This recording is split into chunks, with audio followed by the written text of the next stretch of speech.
Call the meeting to order with everyone present. Oh, sure, you can keep, well, okay. First item on the agenda, Mike Kueny, County Engineer. Go ahead, Mike. Okay, things for you to sign the road, the 5-year program and the budget as discussed last week, and then my time sheets.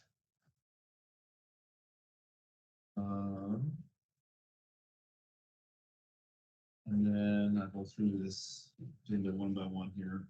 Met with Andy and discussed our outstanding invoice from project that's ongoing, but going to be, I'll work with, probably contact you guys privately about what it is we discussed.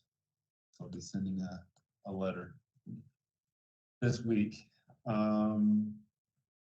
had a safety meeting on Tuesday. I presented the mental health and introduced the EAP benefits that the county provides for its employees to accrue.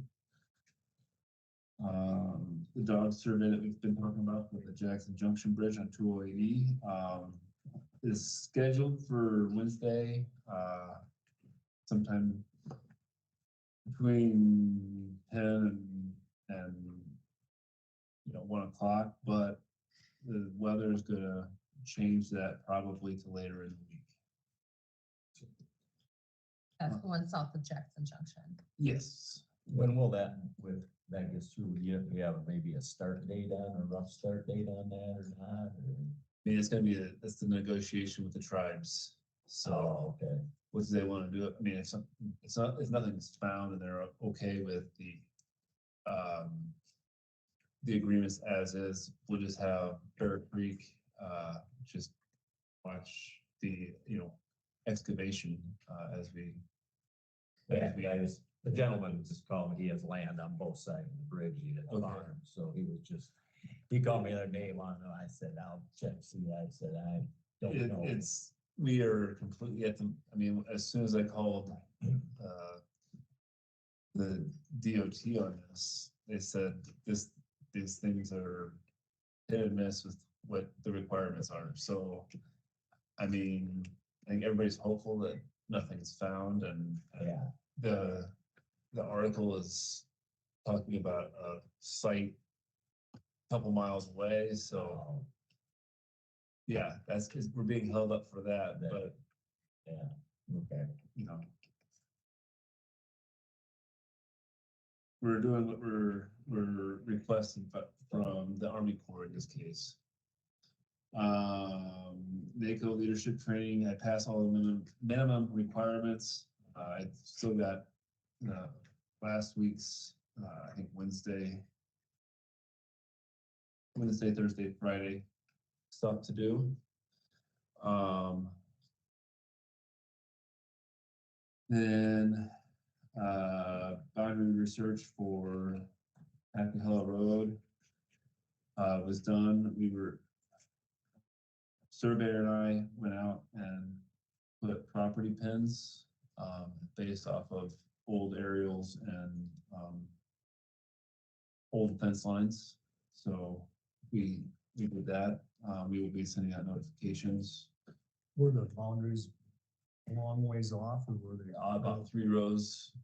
I'm forgetting the west side of the road. There's a fence there, so that yes, on the east side. it's on the east side.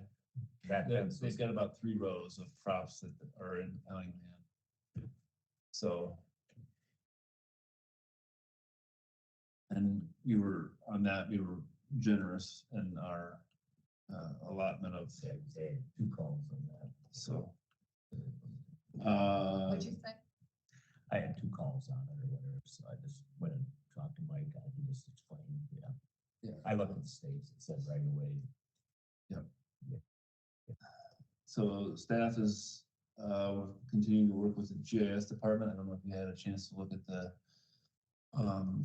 website that I sent you. It's going to be kind of going forward. We're going to try to, instead of having all of the information come to the engineering department and then have a spreadsheet that somebody updates so that the website can be updated. It's gonna be housed in a situation that get original data straight to the GIS website, so there's no replication error or anything like that going forward. So that's accessible by us and also the public?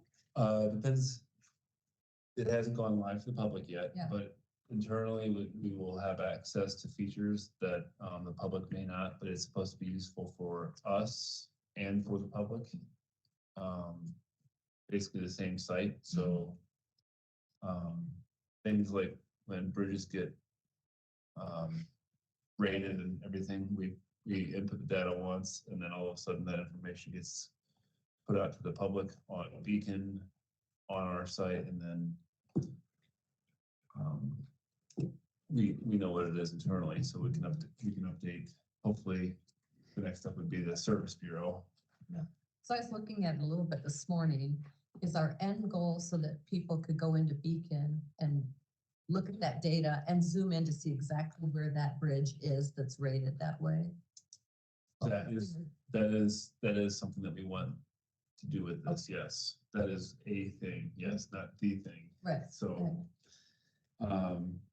yes. My bridge inspection class, I didn't get finished last week, but made a little bit of progress this week. So that needs to be done just before my 2-week class at the end of the month. So 2 more modules left on that. I met with the Fort Shop on Thursday, just discussing the different things the crew has in mind. On Thursday, I did that. Bridge crew interviews were conducted on Friday morning. We plan on making an offer to the winning candidate. We can do that now, or if you want to wait until it's in the agenda officially next week. Or not. Yeah, we just kind of talked about this more. Should wait, okay. And then plan on making offers to the interns. We'll do that next week as well. Does his offers to interns need to have an agenda item, or can he just do that as his normal? I would think he could just do that. I mean, that's in the budget. Yeah, part-time. Okay. Additional part-time. employees. Okay. I think a lot of times in those temporary or part-time positions, they don't even, I mean, you can report it to the board, but you just are hiring them. Okay, well then I'll just extend the offers. Yeah. Okay, Yeah. perfect. Received a couple of complaints about the roads as we've had some weather recently. Had a meeting, was it Thursday or with the superintendent and foreman to determine which routes to haul rock from. We'll likely haul dirt from Jackson Quarry for the W14 shouldering. If I remember right, the price on that was 25 cents a yard. 25 cents a yard, and that's something that they never used to charge us for. Well, that discussion, if they're actively going to try to expend a quarry, we were going to go to it's the quarry that's built closer than the Jackson Quarry. That's right up by 24. We were going to go to that one. They were going to charge us 65 cents a yard. This one is a situation where they're not going to be pulling a whole lot of material. They're just crushing there. So we said we would take it for 25 cents a yard, which was cheaper than the 65 cents. I can't remember the exact numbers, but that's close. So that's what we're looking to do. We have to inspect it first. So we'll do that and then coordinate with Broodings on what it is we intend to do. But all of this line item has coordination with Broodings involved in it. Friday went to North Bear Creek to determine the adequacy of proposed fill for Bridge 126. The DNR asked us to take some dirt from their North Bear Creek project, and it's a pretty short distance to the Highlandville Road Bridge there. And we need quite a bit of material, so I looked at it. The topsoil's got a nice amount of clay, and then if you dig down about 1.5 feet, you get something a little bit more substantive, so I think it should be good. So just the initial determination, that looks good. We'll be doing something similar for this Jackson Quarry stuff. And then finally, the road vacation and resolutions that were sent out. So the situation is there's a bridge that George Hanslick and a landowner agreed that the county had no county washed its hands of the bridge. So basically the thought was that the whole road and everything was vacated and that the bridge was, going from out of sight, out of mind for the county. Well, there's no written documentation of it that we can find anywhere. The discussions that we've had with previous owners and Lee Bierke and all state that everyone agrees that these discussions happen, but it's not. So we're just trying to formalize all this information. And I can't tell you the exact location. I know that it's just off Middle Hester Road. But we can pull it up on a map at some point in time. But basically the bridge is a hazard. And I'll say could fall with any kind of storm event. Let's see those pictures. Any kind of storm event could dislodge critical members here. So the abutments are in broken condition, and for safety reasons, that should be taken down. So we're just trying to formalize all of the stuff, do the things that I don't want to say should have been done earlier. It would have been nice if it would have been done earlier, because it's a different time, but we're just trying to formalize everything for us going forward. Is that something we do ourselves? Don't have to be an engineer. This for ourselves, the idea is because the agreement was in place. There's a gentleman's agreement in the 1980s, maybe. No one's for sure on this. The gentleman's agreement was that the county was washing its hands of the road and the bridge, and we proposed to the landowner on which the bridge is to come in for $500 and have us take it out for him. He came in this morning and was, because it's a vacation and a road vacation that also has another landowner involved, was wondering how the other landowner was going to be, I'll say, pay his fair share as well for the vacation. So we have some negotiation that we're doing on that. Can't say much else beyond that. Sounds like it needs to be in the agenda another time.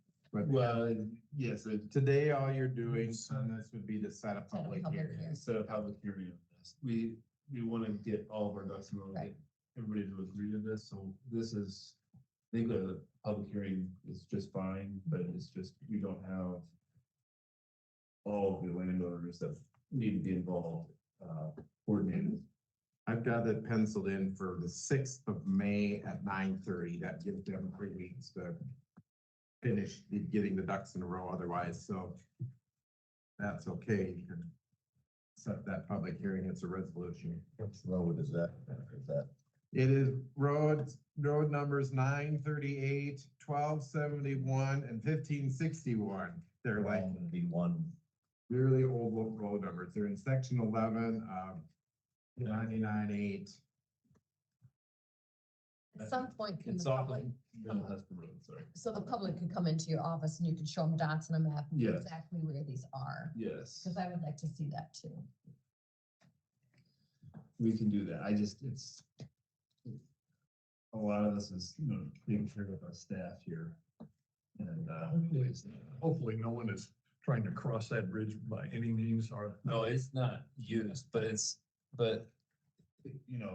if you're a teenager and you see the path or just whatever, it's It's an attractive use. yeah, it's exactly right. So we want to get rid of that.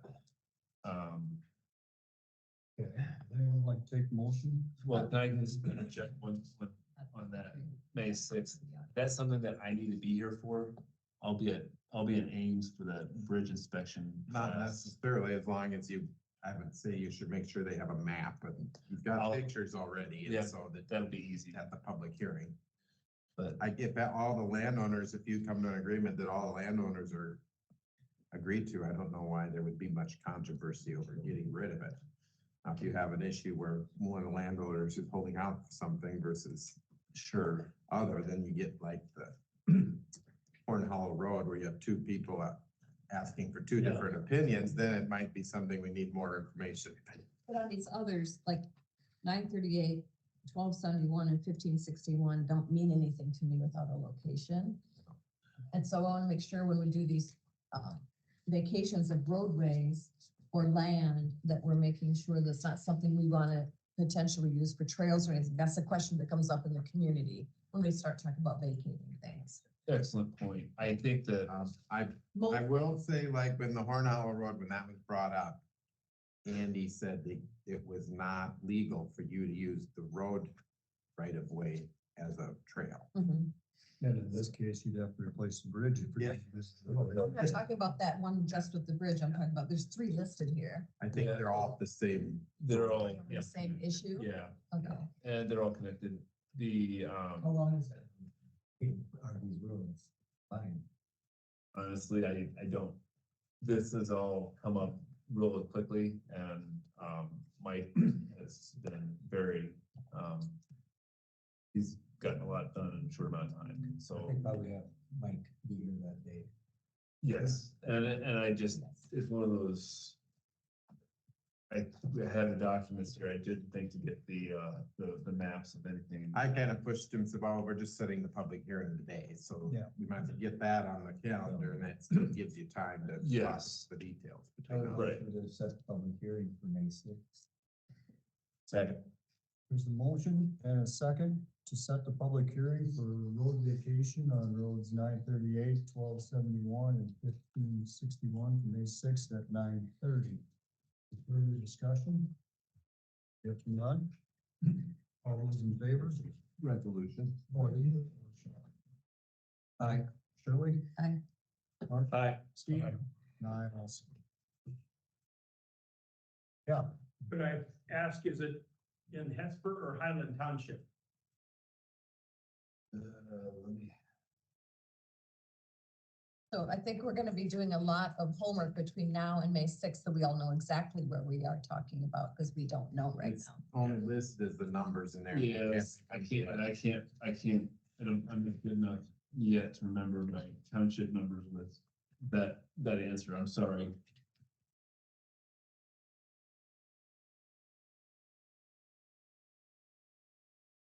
And, I can provide a map, It would be, to the board. if you're looking at the map of the county, I don't remember which ones, but it would be the second tier south from the border. That's township 99, and range 8 starts at range 6 on the east border. So 6, 7, 8. So it'd be the third township in, second one down, whichever township that is. That might be Canoe, actually. Yeah. Highland would be. That's on top. Yeah. But what I'm understanding is all three of these are related to one piece. Yes. of land. And before that public hearing, all of us and the public will know exactly where we're talking about and what it looks like. Thank you. Yeah.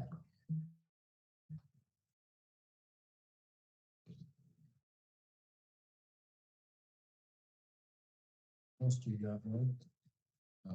That was my final, item, you know,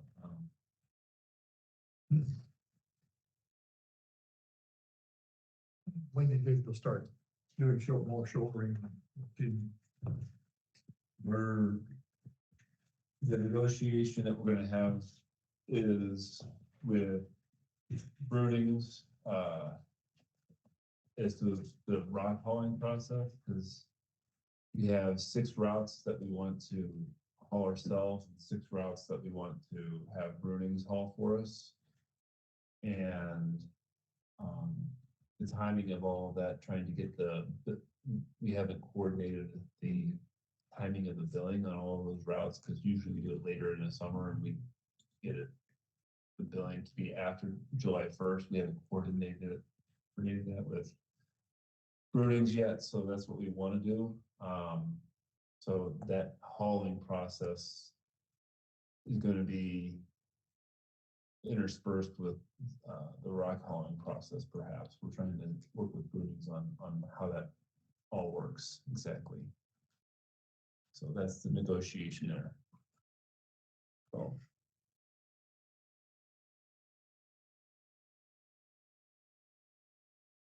I had one thing, it's come up a couple times on like, Canoe Valley Road and then Middle Hesper, and it goes into the Middle Hesper Road.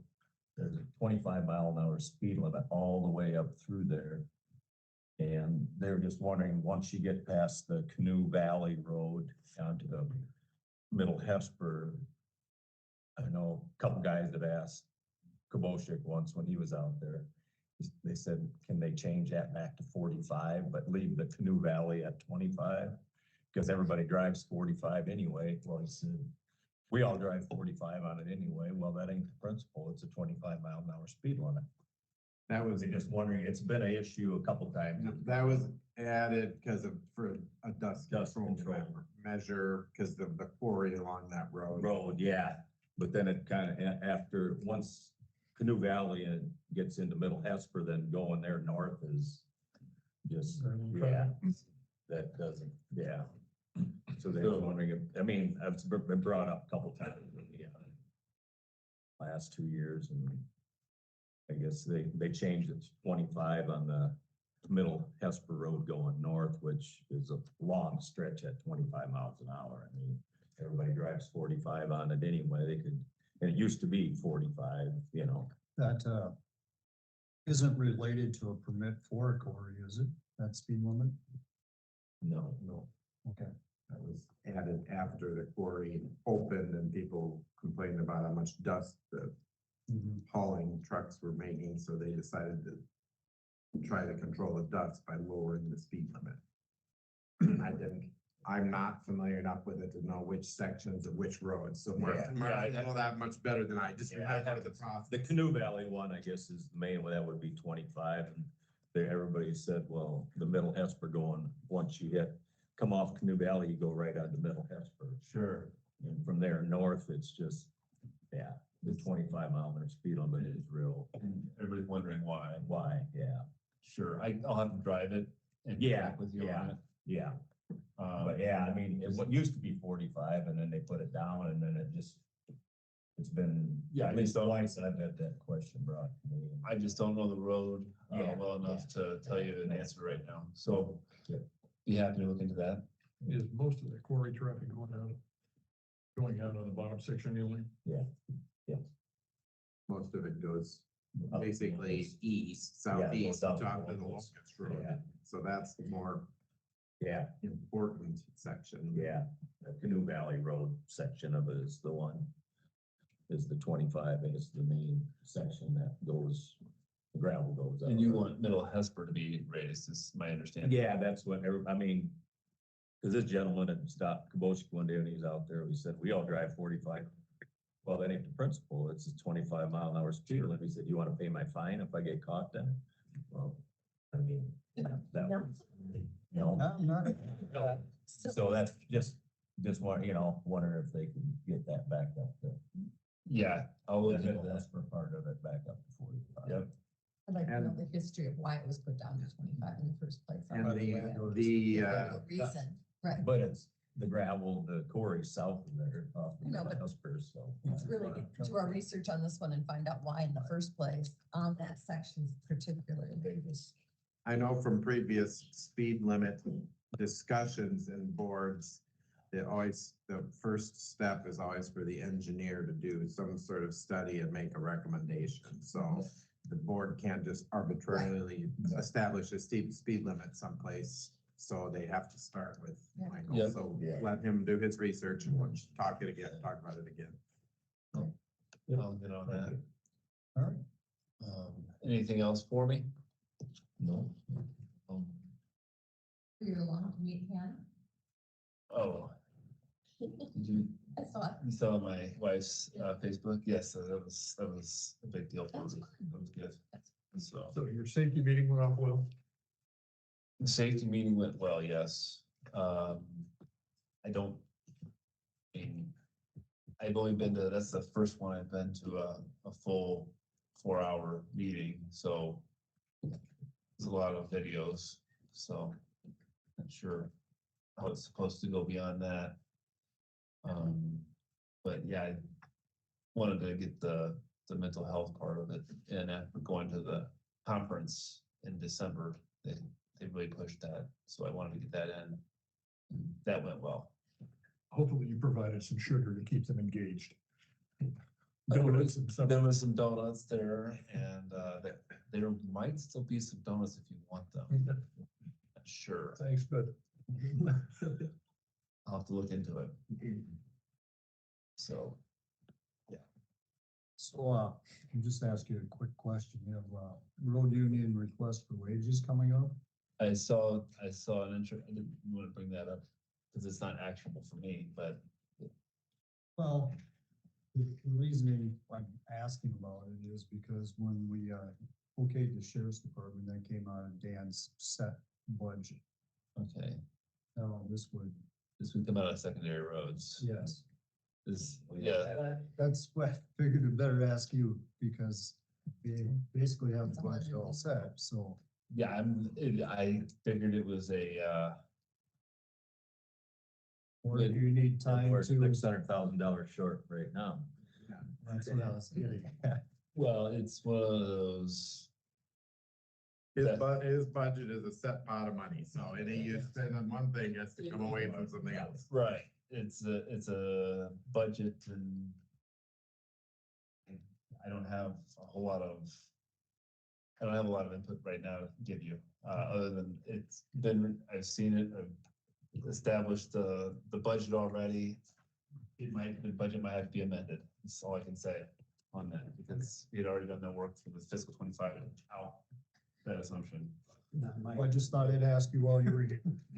Yeah, I mean, that's. Because we're maxing out the budget already. We are maxing out the budget, and the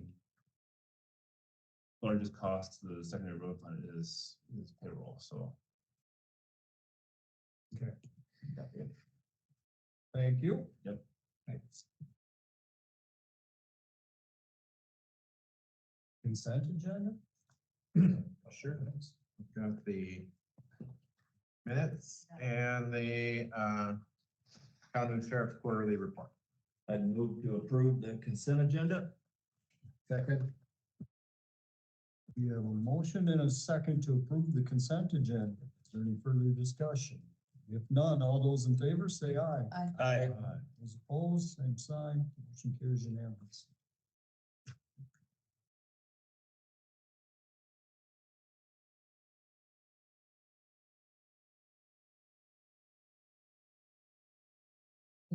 Right. 10:00, next on the agenda, Amie Buckley from Riverview Center, with the proclamation of Sexual Assault Awareness Month. So I'm here for Amie. I'm Sarah Winneshiek. I was here last year. We had quite a jaunt. She's in our C. Rapids office. She just set them all up. I'm gonna speak a little bit louder so everybody can hear you. Fair enough. I do have copies of the proclamation if she didn't email you a copy, if you want them. She did email it, but it's Yep. fine. I brought the same thing just in case. I don't know which ones she sent out, which ones didn't. Hopefully I have them. But usually I will just kind of talk about our services a little bit, just because it gets a little cumbersome reading through the agenda or through the proclamation. But we provide sexual assault advocacy to individuals who have experienced an assault within Winneshiek County. We provide free services of advocacy, peer counseling, therapy. We also will go to the hospitals to respond when someone shows up and wants a kit done. We'll assist them if they want to go in and make a report and they'd like to have an advocate present, and then we can follow them as long as they want to access our services, because it is voluntary and they can start and stop services at any point. So we cover Winneshiek County, but we also cover 13 other counties in Iowa. This is just a way for us to kind of build awareness so that people can utilize our services. There's always somebody that we run into who's never heard of us. And so again, this is just a good way for us to kind of get the word out there that we're here.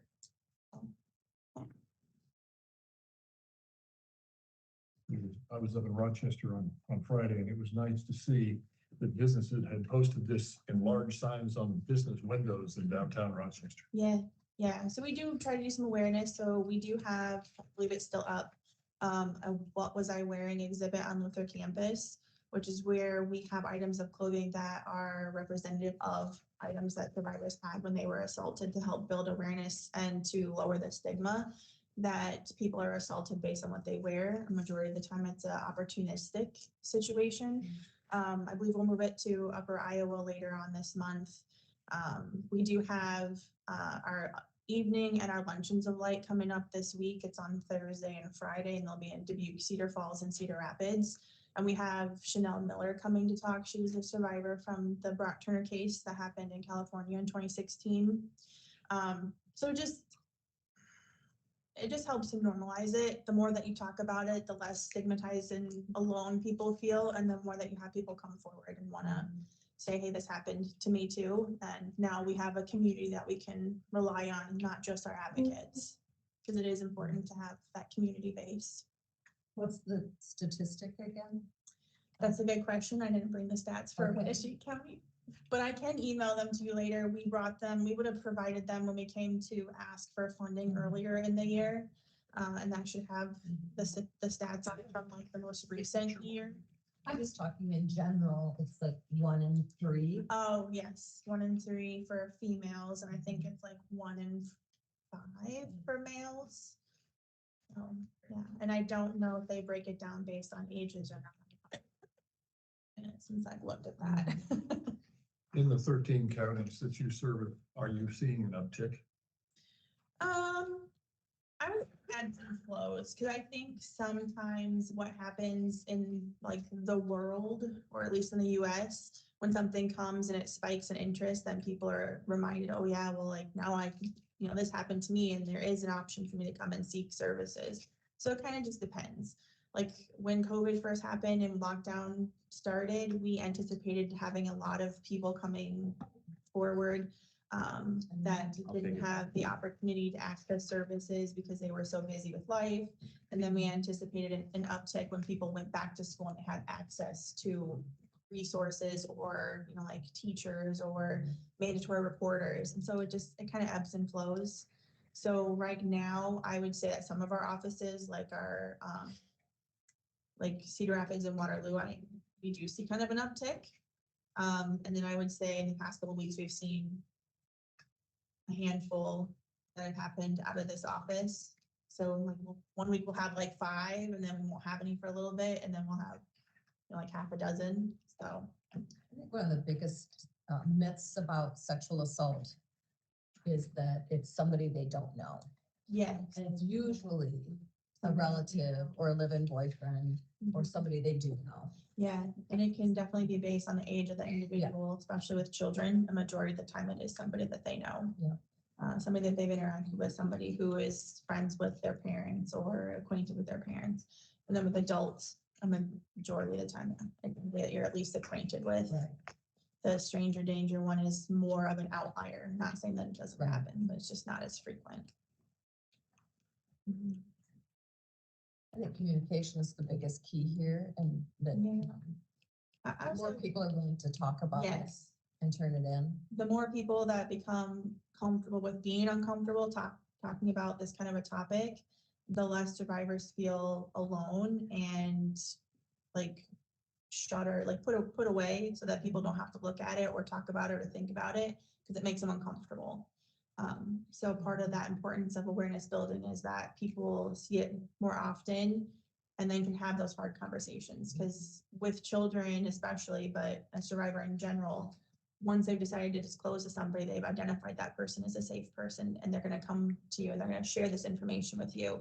And if your immediate response is to shut it down because you're uncomfortable, you know, like, it's a It few shuts them minutes, down. it does, and a few minutes of being uncomfortable.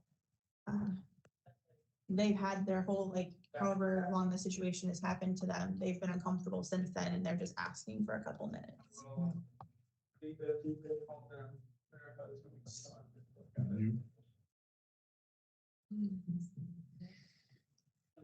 Those of you online, please mute your microphones. Thank you. Oh, yeah, that's pretty, Someone like to take action? I move to approve the proclamation of April as the Sexual Assault Awareness Month. Second. A motion and second to accept April's Sexual Assault Awareness Month. All those in favor, say aye. Aye. Those opposed? There's a sign.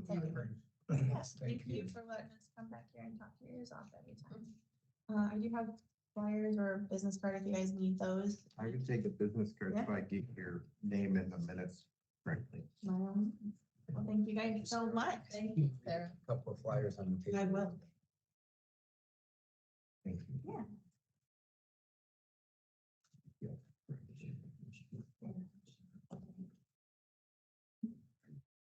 Well, we got a certified letter here. It says they are happy to announce that we are accepted into the flood program. Oh, So there actually is a sample news release attached to it that maybe the news media would like. copies for them.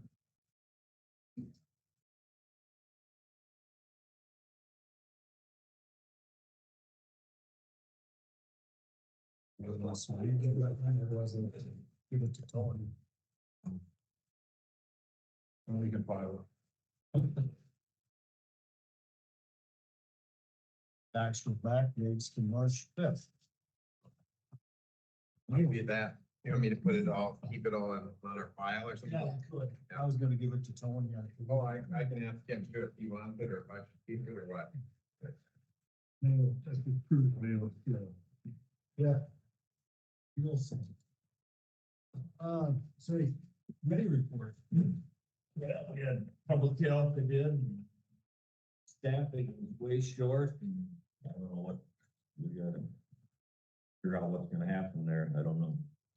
And there's We are another, just, there's another exit that was announced or retirement. yeah, Yeah, I attended the meeting with. probably gonna be down to one nurse and 3/8. 3 aides maybe is what they're doing.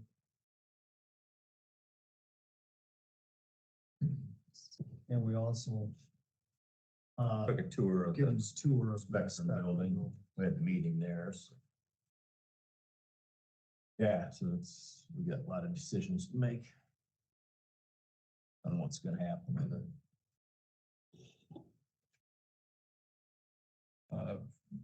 Historic met on Saturday. They're going further with their, or actually getting some more word out about their mill survey that they recently did, getting some publications, trying to get more publications out for people to see. They're going to be coming up on our agenda because next month, May, is Historic Preservation Month. And they have one award that they're going to give.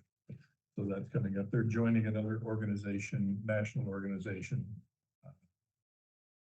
out of their budget called SPOOM, which is Society for the Preservation of old mills. And we have three of our mills within the county that are on the historic register. So that's kind of that's unusual, apparently. So they're doing a lot with a little. It's really fun, nice to see. I'll just go back a couple weeks on Winneshiek County Development Tourism there. They have been awarded $162,200 in grants from 9/23 to 3/24. So doing a good job there.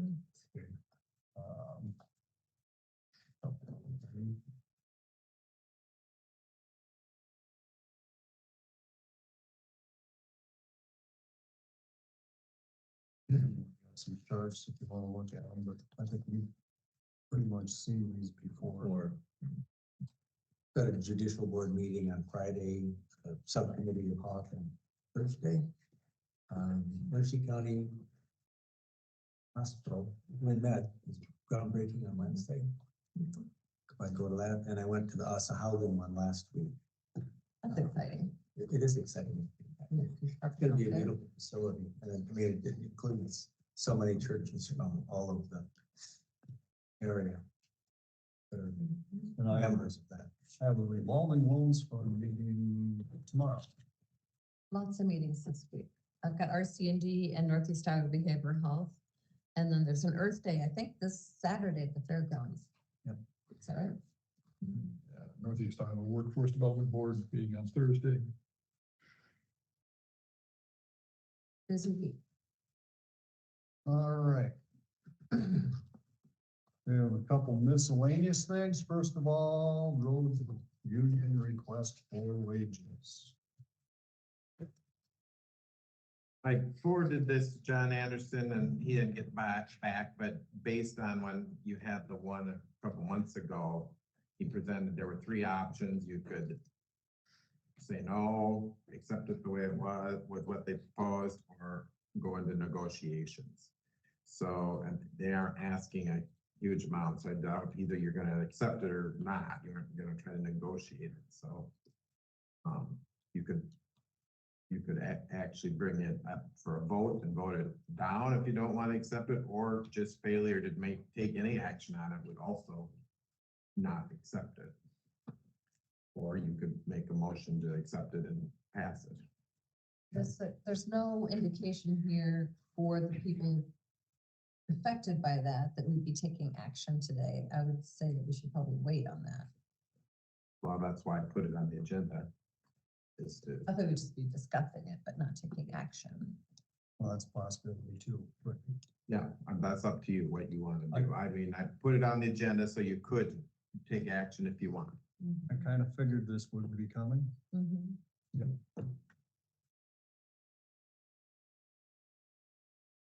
Where's the budget for any change? don't have any. I think I have a feeling we have consensus around the table going into this.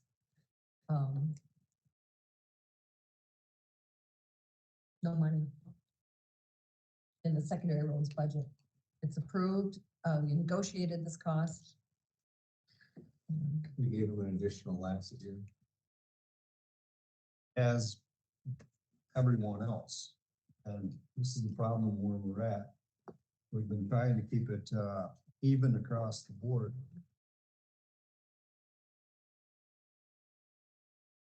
That's where we're at. Well, like it was explained, reiterated to Michael Kueny, that the sheriff's budget change came out of the funds of their budget that was already approved, so we weren't looking for additional funds to try to manage that. And unless somebody has found the magical printing press to let us print more money. Ben, have you found it yet? I have not found that yet. I think it's up next to the bell. Holy. So do you want to take an action to vote it down, or do you just want to not respond? Or, I mean, not responding leaves it hanging a little. I mean, it has the same end effect, but if you just take a week and think about it. I think we should take a week and put it on there for action next week, just to make sure we're covering all our bases on this. I think it is definitely different than the other one because it was in the budget for to cover the deputy part of that. In Dan's budget. In Dan's budget. This is gonna come out of something else and we're already maximum funding on it, so. We're more than maximum funding. Yeah, so I mean, it's $600,000 tool got to come up with for the road project, W14, so. Think we put it back on the Yeah. agenda, Ben. Good. So next item in the miscellaneous, unfunded mandates discussion. But you guys had some handouts in your box. I printed some. Just dropped them. Too many things in my hands at once. So this was asked by a community member that that we bring this up, talk about this,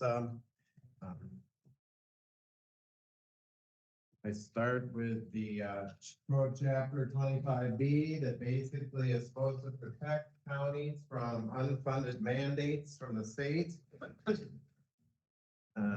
But like we have seen, like the property tax bill or, legislation that was passed last year, specifically said right in the legislation that it was exempt from code 25B. So That's all they have to do. that's all they have to do is add that line into any changes they're making. Oh, I'll get you like this. And then it doesn't really protect the county. Here's this one. So I've included some handouts that ISAC put together because unfunded mandates was one of the components of ISAC presentations when they had County Day of Capital. And so just to kind of people have an idea of what, when we say unfunded mandates, what we're talking about. Well, the recent ones, or probably the one that's the most recent was this property tax legislation that was passed last year that had several parts of it that were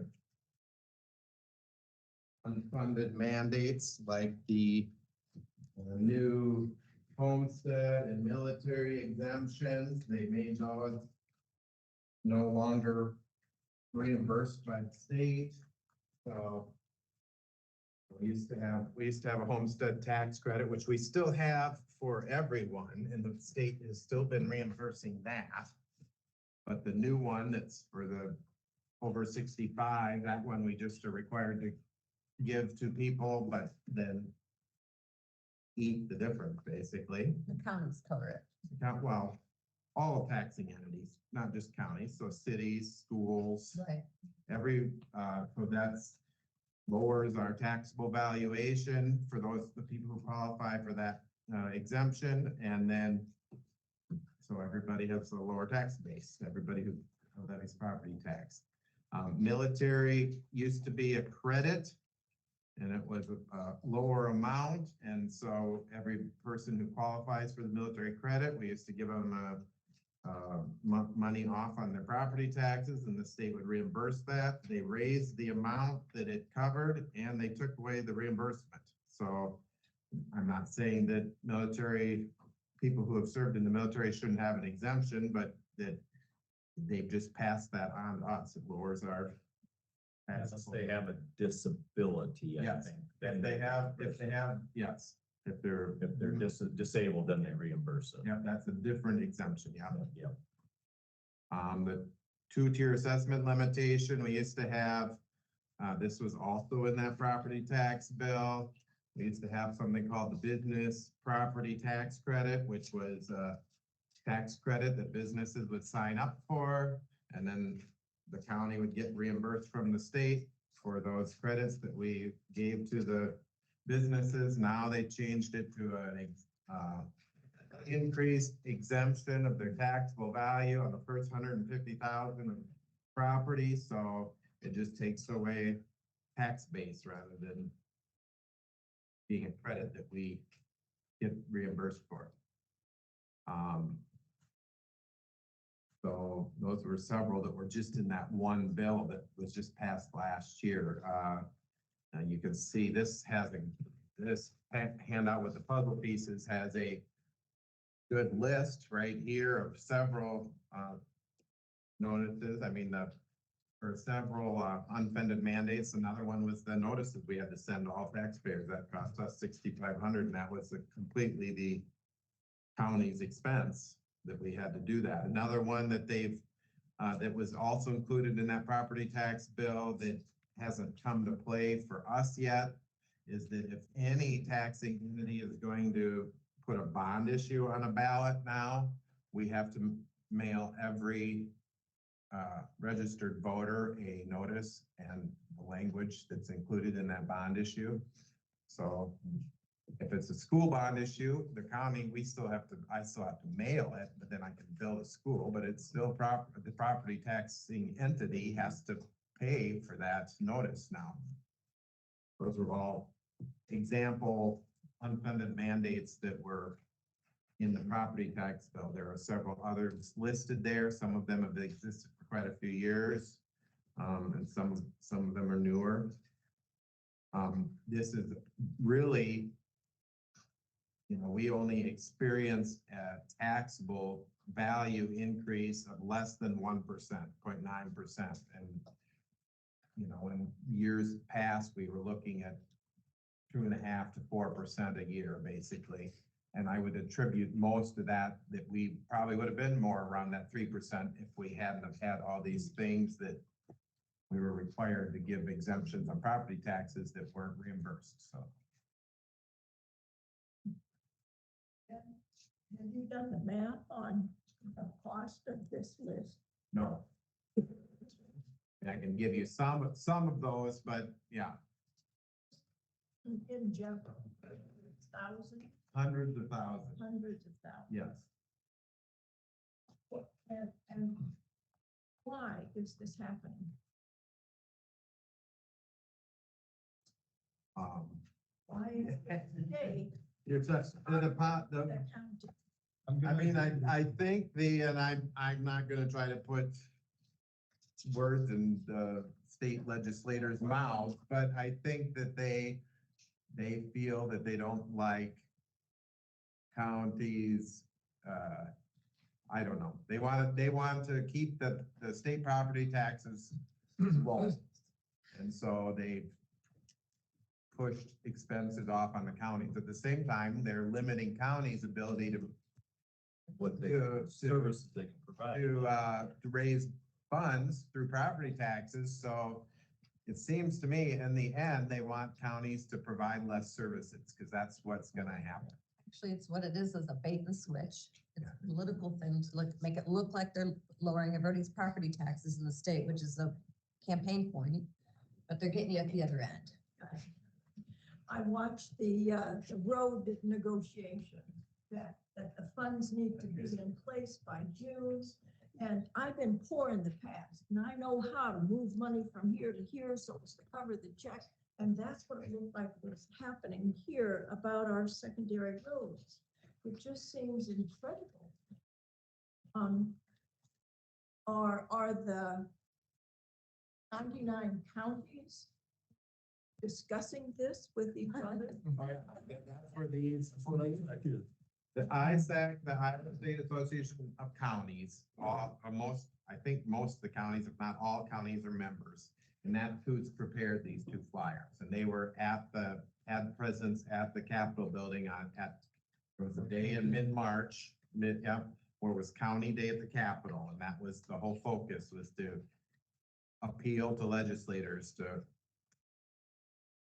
not continue to make unfunded mandates, and maybe if there's any chance they can undo some of these, that would be even better yet. What we heard at the conference, and Mark and Steve can correct me here, we all three were in these workshops, and in the workshops, they got an earful from supervisors across the state, didn't matter political party-wide. They got an earful from supervisors saying, please stop doing this to our counties. And what we were told is, if you keep complaining about this, they'll hurt you more. Oh, my. Was that not the message? True. True. They don't want to hear about No, They don't want to hear about it. It's a continual erosion of home rule in our constitution. it. They So decide, call it and talk to your legislators. if they Thank you. talk to legislators and make sure you vote accordingly. If they're not doing it, they don't want that. And specifically with secondary roads, don't forget the fact that many roads, in the beginning, the state made a mandate to connect every highway to every city, a state highway connecting every city together. And then they changed their mind and began to gift those roads back to the counties to take care of. And for a short period of time, they maybe even chummed the fish a little bit with some extra money, but then they quit doing that. And so secondary roads has borne the burden of that for a long time. And they would love to give more. They wanted to give Highway 139 to us. Go drive Highway 139 north from Cresco to the state line.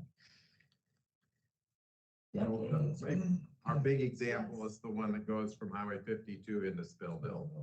That one they gave us, and I think they do actually still give us some meager amount of funding each year, but we had to replace a bridge on that road. It took like 50 years worth of our funding that they're giving us to fix it. Iowa ranks So near the what's, bottom on roads and bridges nationally, so. what's the pressure point with the legislatures? Just our If you legislators. find it, let us know. I can't believe this is happening. Well, This is what because goes on. people, I mean, we're all trying to hold them accountable, and I don't want to get I think people nasty just need about to it. vote They're in, fair. vote in different people that are gonna respond differently to Maybe so. the citizens' needs. And it's one thing if you wanna cut, but not to allow us to be able to compensate for that. That's Right. really some basic necessities, you know? All right, let's keep moving along here. Next on the agenda, Andy Vanderlaan, County Attorney with county issue.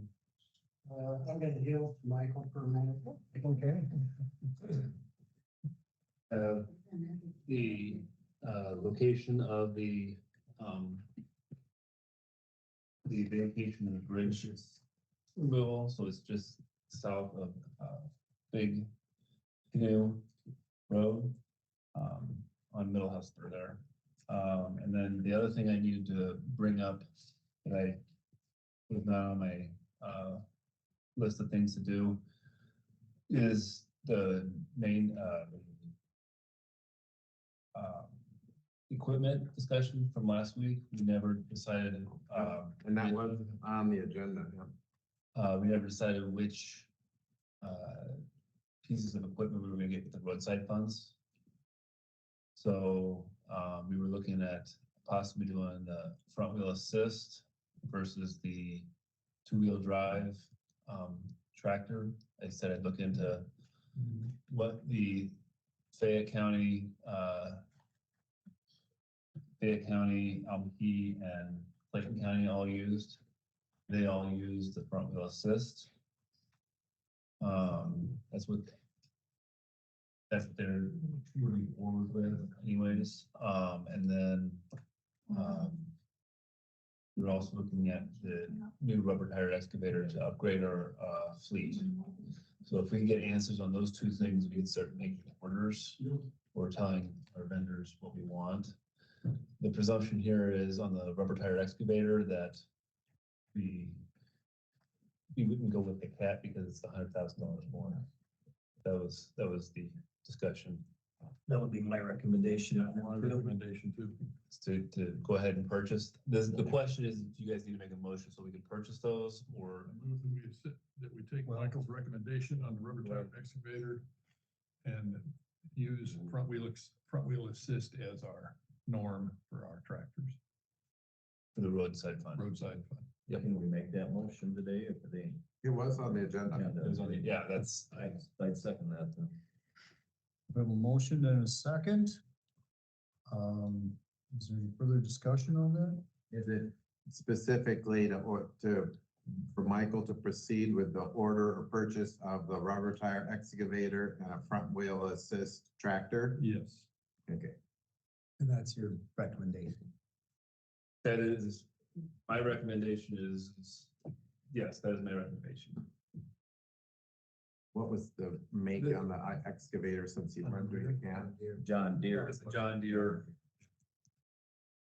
And then that, front wheel assist tractor was also John Deere? Correct.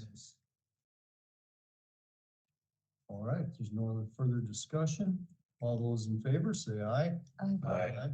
Those opposed, same sign. Motion carries unanimous.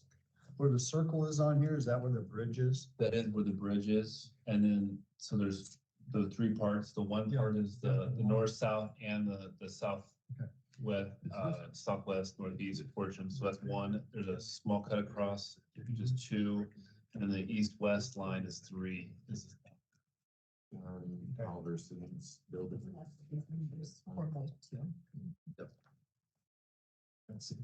That's all I have. Oh, Sorry to. And I can make copies of that. to help them. That's for- Section going north. Yep.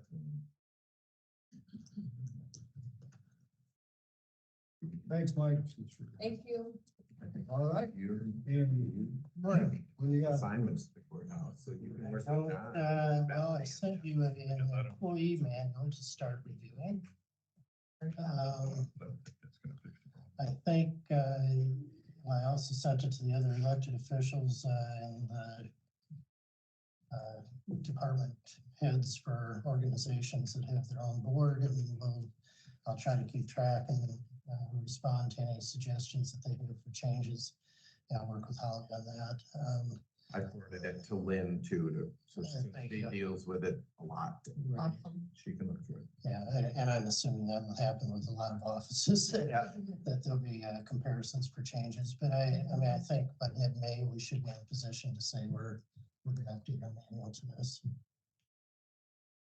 Ben, thank you for printing out a hard copy. I had to just write in here instead of trying to follow along on the computer. It's when you like keep that. One make a copy of that. too. Did, use them the lease termination to, on the old lease to area on aging and so perhaps. I'm waiting to hear what you want done on that. I guess it isn't on the agenda, so we can't really discuss. Well, you could give them direction on what to do. I would say send them, to terminate the old lease and we can come up with a 60 new. day notice. And I did track down, they're going to send their, under the old lease, the 2,000 a month lease, they're gonna send the April payment to us. They've already sent the March payment to Spectrum. Talk to them. So I contacted Spectrum to see if they could forward that to us, because that was supposed to come to us. They get the power and gas bills. And we, yeah, Tony's working on that. I can't hear what you're saying. The electric and gas billings are still in Spectrum's name, so we're working on that. We haven't collected any lease payments from Spectrum itself, because they were formerly the owner, so we're gonna be formalizing a lease with them eventually. Right now, I think it's okay to leave that in limbo, since they've been paying the utility bills while we're trying to get things switched over. My understanding is that we also do not have written leases with Toys Go Round No, or the food pantry. I'll start putting together a lease template for that building.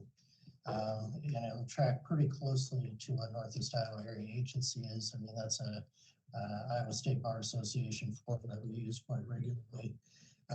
My suggestion would be that we do a 1-year lease and then renewable monthly thereafter, unless you see a reason to shorten that.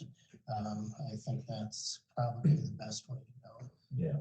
And then we'll figure out where we're at with Northeast Iowa after you finish negotiating with them, and we'll update that lease as well. I think it would be good if all the leases started at the same time, just for ease of tracking for Ben's office and my office, but in the interim, we should be getting the rent in anyway. Would it help if they all started July 1 for a new fiscal year? Would that make sense? Whatever month we get them ready, I June guess. 1, July 1, I mean, I don't think the fiscal year is as important as having bring some consistency. Right now, we're basically operating on continuation of verbal leases that they have with Spectrum. So, and two of the entities have been fine with just doing it that way, but it's the Northeast Iowa Agency. And was anybody's advice to terminate that lease that's there right now? And Well, I mean, I think that you're going to need to do that at some point to renegotiate the new one. Yeah. And this gives you 60 days to get something in place that everybody agrees to. Did we come to an agreeable agreement with Northeast Iowa Agency? Marcus. So He won't talk to me anymore. He said he forwarded it to us. The email I got was through their lawyer or whatever. So am I negotiating this now? Because yes. last I heard it was you. I was, but now that last email I got, well, we gotta talk to their legal department. I don't know. And what are we considering is like, we come up with a square foot for what everyone's. Yeah, I did, Square I foot. gave Andy, Andy was down there last week. Yeah. Looked at the building also. It's your idea that you're gonna basically label these as suite A, suite B. I think that's probably the way to do it, and then try to figure out what square footage is and prorate it to what the rent is. That sounds reasonable. But like what rate are we using for this? well, they were at, I don't know how they even come up with the square footage, because you measure out what he told me they were leasing. That isn't near the square footage that they were paying lease on. And he's accusing me of, what are we paying? You're basically getting what you were before, just a few less square feet of office space. But we it's do, hard because there's some of the space that's shared. So Yeah. this is the square feet that's specifically yours, but then there's all this space that's shared. This will So be a common hallway now. Well, no, they still have their, in front of their room, they got their own entrance there. Nobody else can use it because it's locked. They're the only ones that can come in, their entrance up where their offices are. I mean, it's basically the same as it was before, just the offices, they're moved up a little further and they're still getting their common area in front of their offices they can use, just like they did And before. all the rest of the facilities. restrooms, Yeah, conference the rooms. door coming out of the lobby, that's where you're basically using that lobby area as common space. Yeah. And we know exactly where they want the wall divided, so the square footage is pretty easy to come up with for Yeah. what they were requesting. Well, I mean, I guess I had an email from people and about, well, who uses what entrance? They don't have walk-in traffic. There's a locked entrance that Spectrum had and so there was confusion as to who owed what, but they were paying for space that they weren't even really using. The front public entrance wasn't their entrance necessarily. Well, they got their own locked entrance. They come, nobody else. That's with Spectrum's. No, Area on Aging have their own locked entrance they use. To the side. Other side. Nobody else can use it because it's locked. So I still get to the point where I think everybody involved in that building should all be sitting, talking about moving forward and what people want to use in that building, what they don't. Well, everyone in that building has the same access to services. You know, if they want to use them or not. I mean, we provide a common, there's always been a common conference room that has been able to book. There's always the front lobby, there's public restrooms, private restrooms, lunchroom, staff lunchroom, and hallways. And all of that has been available to every tenant in the building. Whether or not they choose to use them is not. The only difference is the area on aging had the private But entrance. Toys R Us, they use their own entrance. They use none. The toys go around or whatever. And food pantry, they got their own entrance. They don't come to here. So it's just Spectrum and Area on Aging, and then now it'll be public health. It's just them three. The rest of them don't use. But I guess we're dealing on old assumptions and obviously it was gentlemen's agreements or whatever. We cut what was supposed to be a usable conference room in half, so I mean. It's not cut in. It got cut down. It did, and it's still usable. As a I'm not saying it we were isn't, in it. but if we're gonna say this is for everybody in the public Worked space. just fine. Worked just fine. Worked perfect. And it's actually better because it ain't so big and it don't echo in there. It's a lot easier sitting at a table having a But conference. that's not common space that people are using, I guess, anymore. Why not? There's a Because 12 foot. The conference room, No, there's 12 foot of. part of it it's is being not. used. part of it is not. Yes, exactly. So. Yeah, well, what's the common problem? space. What's the problem there then? Well, when you say it's common space for everybody to use, well, that common space for everybody to use just No, got. that office space that was made out of the old conference room will be put into Spectrum's square footage. Well, I know, but it's not common space for other people to use. Well, that's That right. room is it? I don't get the big deal. We're It's, the leasing some- conference room is still the same size. It's Because more than adequate, Yes. I would way say, more than if adequate. it says there's a lease and you have access to what, you have almost 2,000 square feet. Was that considered the conference room, is this original size part of that square footage? It's just a conference room. It didn't wrap off any square footage size to it. It's still a conference room and it's adequate for the table and chairs. The same table and chairs is in there and there's plenty of room. Yeah, we're writing new leases, Mark. Wow. So what was before is canceled under old agreements. So that's So I why. guess my whole thing going forward is, we bought the building not to make money, but to save money. And so it's like, Yeah. this We're isn't not the time making to, I mean, We're not making we're not money. making money. We're just trying to cheapen up public health usage of the building is all. well, So we don't have an I'm totally agreeable with that, but I'm just, I don't see what the big problem I don't is. see the problem here. I mean, if they were paying $2,000 before and they're getting the same, all but a few less square feet of office. Is the only difference they're getting. Is the only difference Area on Aging has right now. even without hallway being. Yeah. Yeah. Well, the hallway is still for everyone's use down there, Mark, because it doesn't go just to aging. It still goes back to And they anybody use in the it- front. They use that They use area the just like hallway they did to go before. back to the employee I break room. mean, It yeah. becomes common space that's being used. It's a public space still. And they were paying for that. They're not They were leasing paying the for all hall. that. Everybody used it before. So I don't see what the big problem is. I guess then we need to just bill accordingly for what people consider to be their space as compared to common space. Well, that's what we were doing. We're billing them the same as they were before. But the billing rate based on, for example, when I talked with a local realtor, commercial realtor, his best estimate of the services provided in this marketplace would be at about $15 a foot per year. Which realtor was that? That was I DJ thought- Priest right down the street. I talked to one, Steve talked to one. Two different ones come up with the same answer. Because somebody said they were misquoted on it. I mean, I guess I would. What is the rate then? What's the misquote? One person said it would, said the average was $10, give or take two. Depending on if it's downtown, near town. That's for office space It's office space. with heat, electricity, janitor, parking, everything. Yeah. So $10 is what?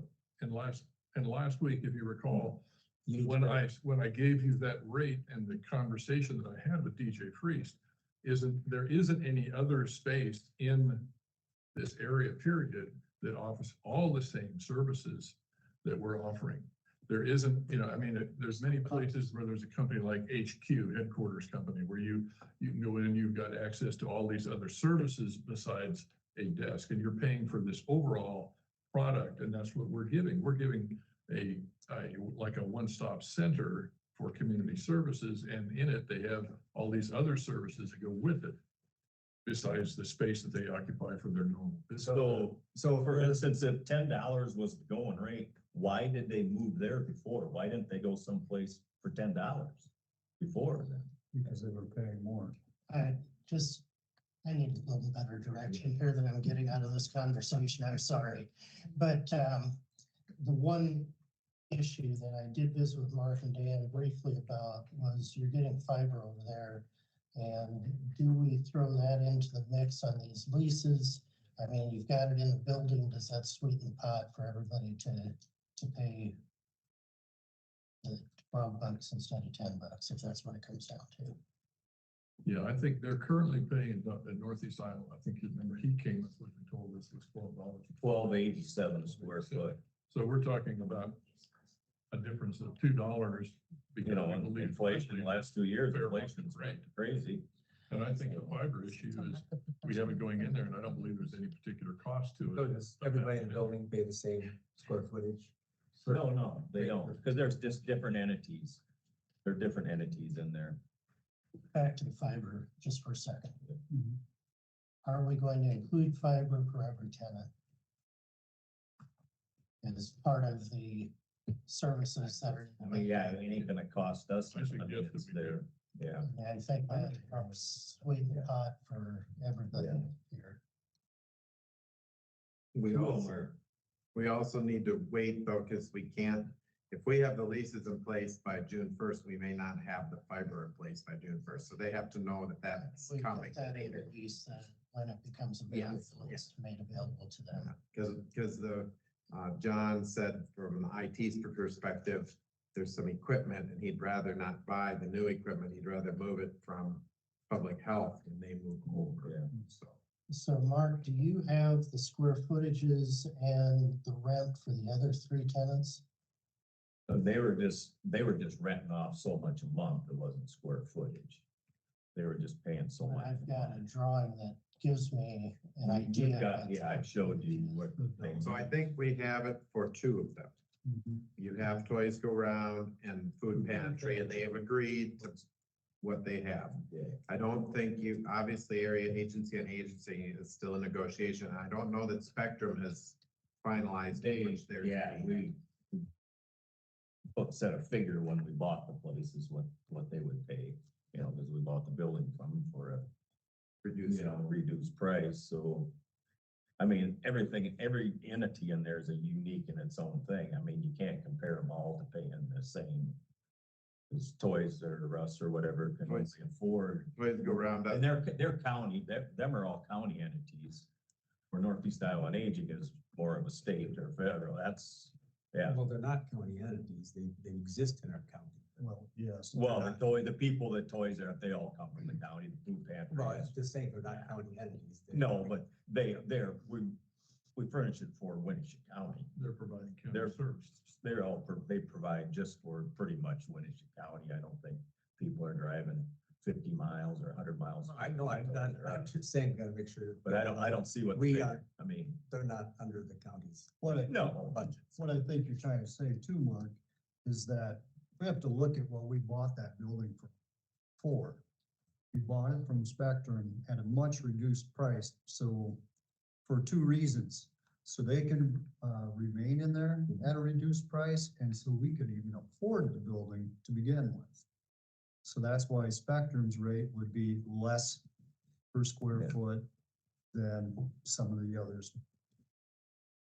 And if you're giving Toys Go Around a reduced rate, that's like in kind for instead of giving them cash. for the year we're helping them with the space. Same way Food Pantry, it's the same thing, works that way. We just helping them out with, I think we need to redefine the exact base for Andy's purposes, for his Yeah. base for Spectrum. I Because gave him a map. the space that they're occupying is not the space that they ultimately need is probably the case. And you've already agreed on a price with them, right? Yeah, we had agreed on. So that means, yes, three of the entities have their price agreed. And we were gonna look at Food Pantry, see what get electrical bill and, so we know where to go from there. If we Are they, talk to them there on. was talk that they were gonna put their own meters in, is that the deal? Well, Well, we're just gonna see what electric bill, we haven't, Cause you can meter each oh, yeah. appliance in there and see what it's drawing, and then you can say, well. Well, or if we can just get, Compared to the lights over in that building as compared to the freezers over here. see, where kind of the big alarm went up to begin with is that electric bill was so high, but that was between both buildings. yeah, So when they took off the kitchen building, they realized that the electric bill from the food pantry wasn't near what they were. thinking, but we'd still like to see one so we know where we're at. We haven't actually got one yet. And we can go from there a little more on, So there's still a lot of moving pieces here, yeah. and I could see your, And what's I Probably mean, Andy. Spectrum's their turnaround there and how, I mean, it just takes longer they're getting, yeah. So I'll get Food Pantry and, us or whatever. I mean, they're both nonprofit. I mean, them are all nonprofit. Them two are nonprofits. They have, that's all volunteer help. So, I mean, we're helping two nonprofits there. Do you have some of the information that you want now, Andy?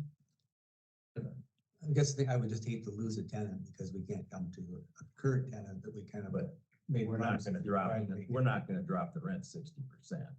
No, and I, Then we just, well, take the office, we're paying down here and take them up there. if we lost area aging, I would not be one bit concerned about that, because I believe that the space that they're occupying takes away from a lot of our flexibility on a going forward basis. But that wasn't the commitment we made when we bought the building. We try to keep the tenants. That was what. Well, yeah, That's- and, That's correct. But they were That paying doesn't mean- $2,000 a month.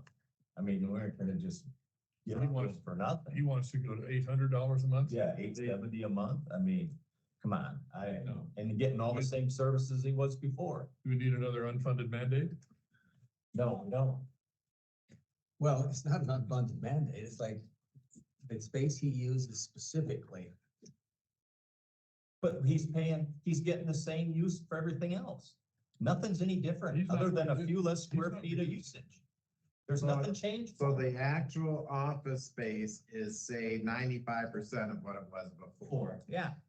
And then So- all of the common spaces, the To say same as it everything he was was before, before. everything was the So same. if he paid 1,900 a month Well, instead of yeah. 2,000, that would take Yeah. the difference I with mean, that I don't- reduction in office space. Yeah.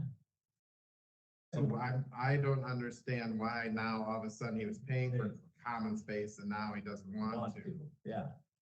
Yeah, he had 3 small offices prior.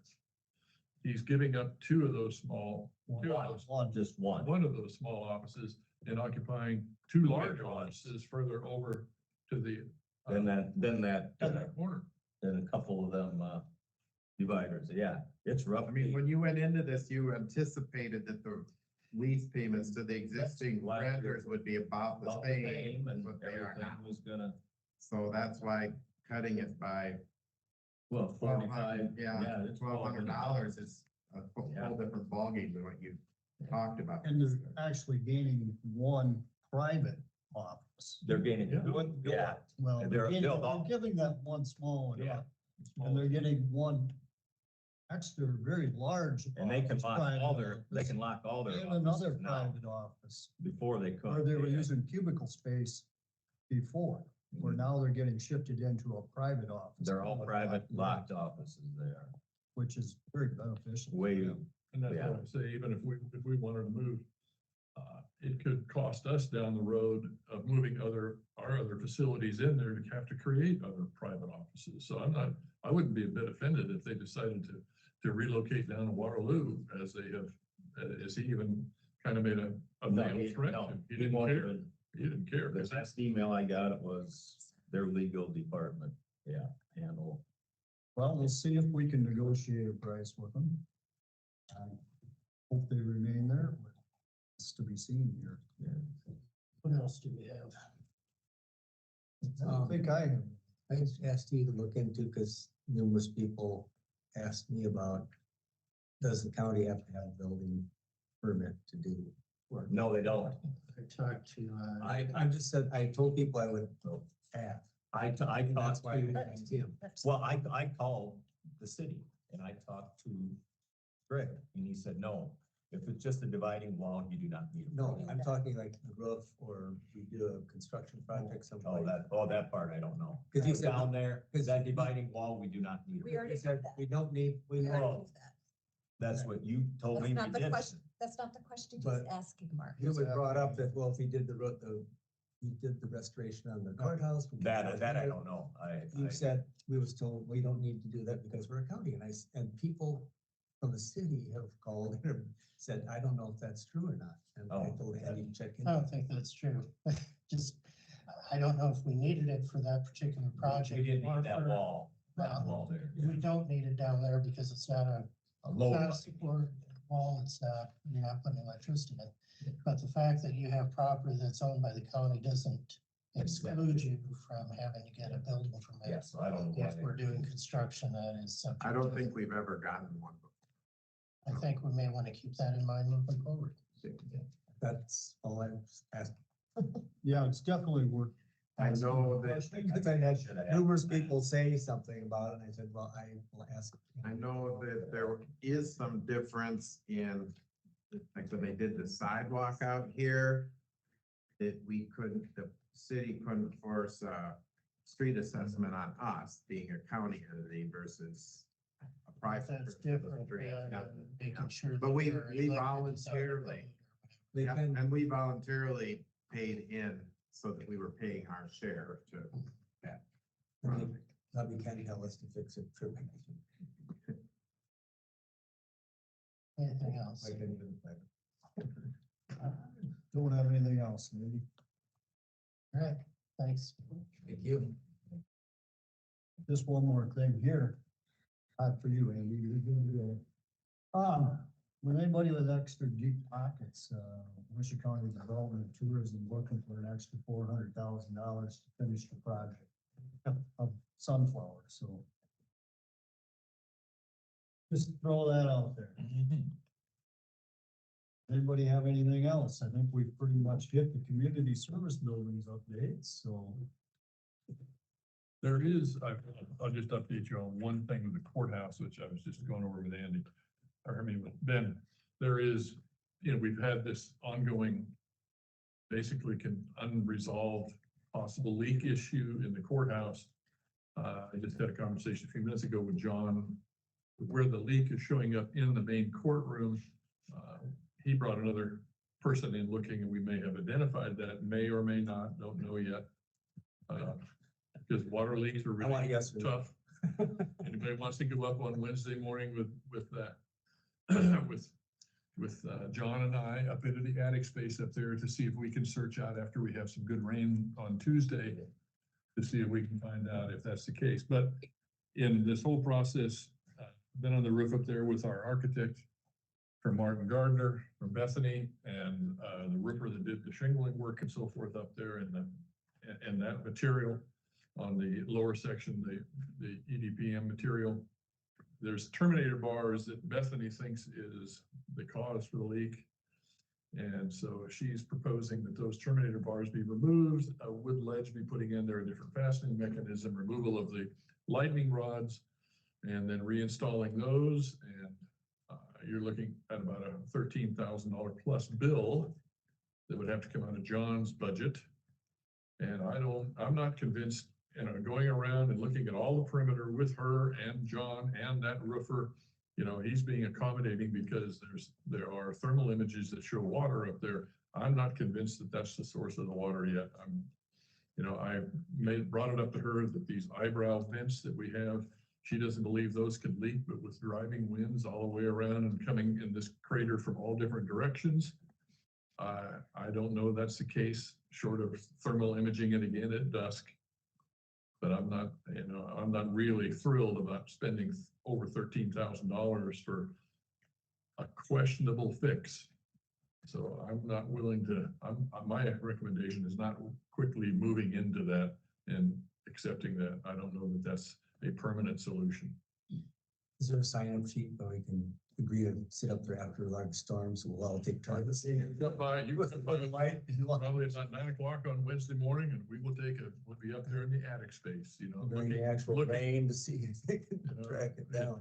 No, let it rain and let it come down so we can find the lower part of our leak. Because it could be 40 feet away coming in and. Oh, yeah. We think it's coming from up in this valley that goes right up here on this corner up to the piece, because that's where we've seen evidence before, and that's not that lower section of where this is coming on the parapet, coming into the parapet and then going back up. Water doesn't like to go up as well as it likes to go down. So I'm not convinced that we have the answer. I don't know that, I think she's trying to get it off of her plate. So I'm hesitant. So to be continued. I'll give you a report next Monday after we go look. Unless you are really great at water leaks and want to come up there and have fun and crawl around in that attic. Had my share with those. Really, We originally talked about who did the ceiling on that roof, the material that was put on the courthouse, and there was an argument about who was responsible. Where did that ever come out? On the ceiling, Not That's a rub. MEALING. that was the roofer who was willing to come in there but that's not, he's the one that's willing to come in there and do all of these changes that Bethany has suggested. And he's the one that's gonna come back in, but the 13,000 is still gonna be our bill. And I don't think that's the answer, and I don't really think that he created the problem. That's, because I know that's what we were talking about a while ago, was Yeah. who's responsible. Because we've gone in and I'll double check that. Yeah. We've gone in there with a small knife looking for penetrations between the stone and the sealant and the rubber roofing. And you can't find anything where it appears that there's anything going back much further than a half an inch. And that's not enough to create a leak back into that, to have water by the thermal imaging show up, you know, on all four sides of the courthouse. But there's vents on all four sides of the courthouse. You know, at one point, I can't remember if it was Mason City, where we were for a 6-county supervisors legislative forum or something. Do you remember? And the guy was handing out drawings of courthouses from around the state to whatever county wanted some. And he also had information with him about new roofing techniques or something that are common for this age of courthouse. Do you remember that? I remember one that was talking about drying out basements and using some technology in basements. Oh, maybe that's the guy I'm remembering. But I'm not, but that was Okay. for humidity levels and. That's water probably who I'm filtration in remembering. basins, not- Well, I haven't heard of any of the others. Okay, that's probably what I'm remembering. it's an electronic system that changes the ionization and drives the water out. Yeah. Yeah, Which, I mean, it obviously works, but so I don't know if that would work in our attic, Mark. No. No, and a little more cock might not work either. No, and I think the one leak that was over the treasurer's office, I don't believe that exists anymore. I think that one is fixed. That's fixed. Yeah, I think that's fixed. There was no, in the last 3 trips that I've made up in that attic, there's never been any presence of water, and John's not seen any up in that, because we had buckets and stuff underneath that just in case where that area was, but have not seen any other reports of that there. So we're dragging some of them down. I mean, we spent just roughly 250,000 on the roof Right. and another 150 on repairs to the tower, and thinking that we were gonna Yep. fix our water leaks, and we still have water leaks, so. And we What made, time on Wednesday morning are you doing this? I'd say at 9 o'clock. But only one of them probably show up. I would say that eventually that's gonna be here. Do what? If I get water going all the way out. The vents are suspect to me. I'll go up with you. I like, Oh, you'll have fun, Mark. You've been up there, haven't you? Yeah. In the attic. but not looking for water leaks. No, you get to go crawling all the way around and up and under girders and around to this far side over here by the courtroom. One good thing, Just accordingly. one good thing we did when we did that roofing project is we added walkways Yeah. between, so you can walk. There's actually a walkway that goes from the central stairs area out to the edges several places, whereas before there was no walkway, so you had to On your- step from support piece to support piece, yeah. Yeah, there's enough light up in there, but if you have a flashlight, it's still not a bad idea to have in your pocket. But it's, water leaks are just not, they're just not fun about them. Move to adjourn. Second. Motion and second for adjournment. All those in favor, say aye. Aye. Those opposed? Here's unanimous. And whose magazine was this? Shirley? Yeah. Yeah, this is interesting. They show this, they highlight this building right here in support of the stairs. You know, they do them with, look at this. They do them with this. Yeah. There's a building collapse. There was a building collapse where this came down at about, Yeah, I'd like to take that. killed a major building that had something very similar to this.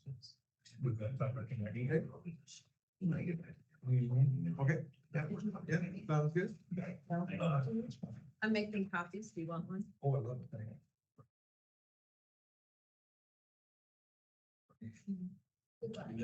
I know about what that bridge is, but I've never seen that. That's a pretty nasty looking. Yeah, oh, you would hope no one goes on it. It's one of the worst that. And one, I'm sure if the county thought it wasn't our bridge anymore, they weren't worried about it, and now all of a sudden we found out that It's ours? it might be, or there's Like I nothing. said, you don't have to be an engineer to figure that one out. No, those splintered posts look good. It's funny, it's still there. It's a steel above, Ben. yes, it's steel above that's holding it. Yes, This is not registered.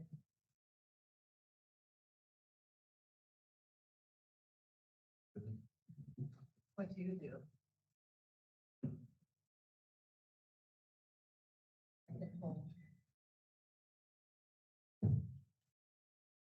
Taking notes on this. Yeah. You know how to operate.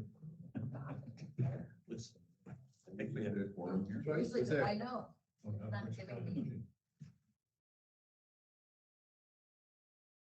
Really glass. Registers it on there. Word storage going next week. Well, Tax report. okay, we got something.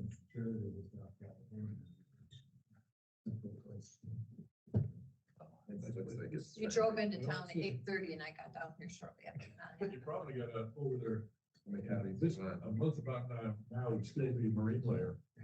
It You is know, this should be. stunning, the Central California. And Louis Obispo and up to Paso. He does the olive oil tastings and wine tastings. You can never get there. It was stunning. I've never seen that part of California. It's beautiful.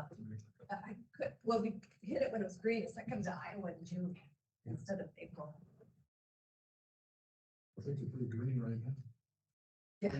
Yep. Farm fields are nice. Hopefully they get a lot of rain. Well, I guess hopefully if we get an inch out of that, we'll be good. Really good. He's got the original. Had the original. No, the original.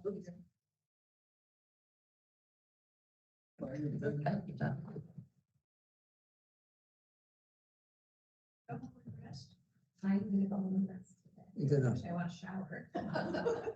I'm sorry, I do. Sign it. Yeah. Bridge out there in the middle of nowhere. Yeah, it's probably been on this private land for a long time, but because they didn't,